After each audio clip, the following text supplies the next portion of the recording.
Hello, it is not Thursday, it is Friday. I completely forgot to do a video yesterday. Hooray, go me. I don't even have an excuse. We were doing nothing was happening last night. I just completely forgot about it. I was doing stuff for our 10th anniversary party. I was punching out comic book confetti.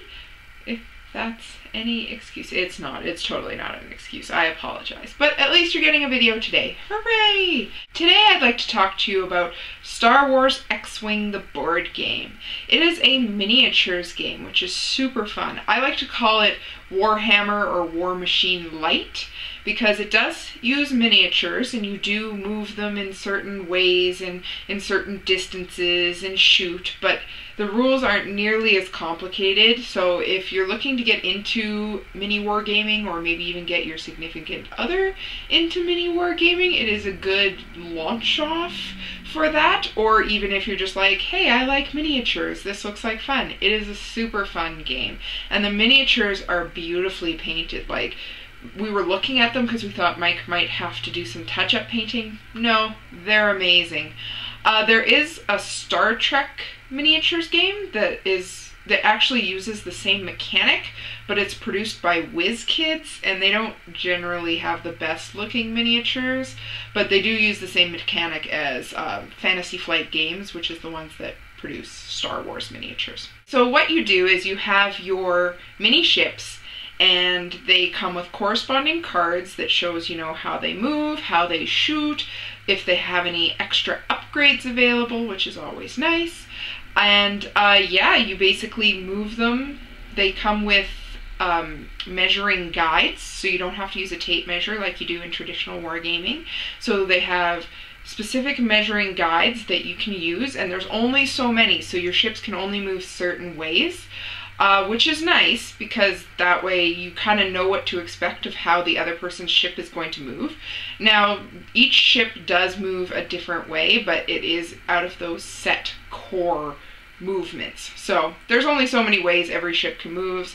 Each ship moves kind of differently. Like the TIE fighters are a little bit more agile, so they can move a little bit farther than the X-Wings and the Millennium Falcon and Slave One. So that is kind of a cool mechanic. Then you can shoot and you can do barrel rolls. There's tons and tons and tons of stuff that you can do. And there's different combinations. Those of you who don't want to do point system games, there are kind of set missions that you can do instead of just all out fighting and shooting and flying and all that good stuff. We actually went out and bought a piece of fabric that was 3 feet by 3 feet that looks like a starscape. So that was kind of cool. So we actually look like we're playing in space, which is nice. And they do take into account that we are looking at 3D space. So if you are going to end your movement on somebody, you basically just don't move that far. Because honestly, if you're like, I'm going to go over that guy in real life, as much of Star Wars is real life. So they do take that into account rather than, you know, losing a point or what have you for that.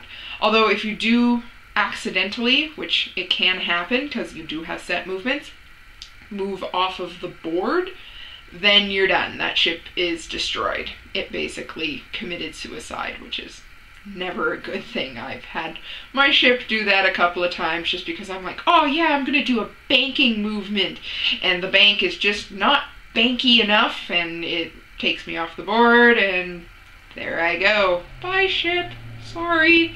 I'm sure you had a wife and family, and I apologize for that. I always play Imperial, so I'm always at a disadvantage, I find.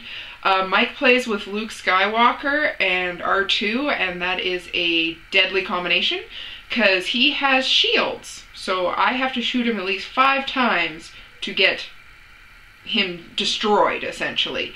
And R2, that lovable little scamp, he gets to regenerate shields. So essentially what happens is I shoot Mike a whole bunch of times and he just regens, which I don't find is fair, but that's what I get for playing the Imperials. They are not known for their shooting skills. We all know this.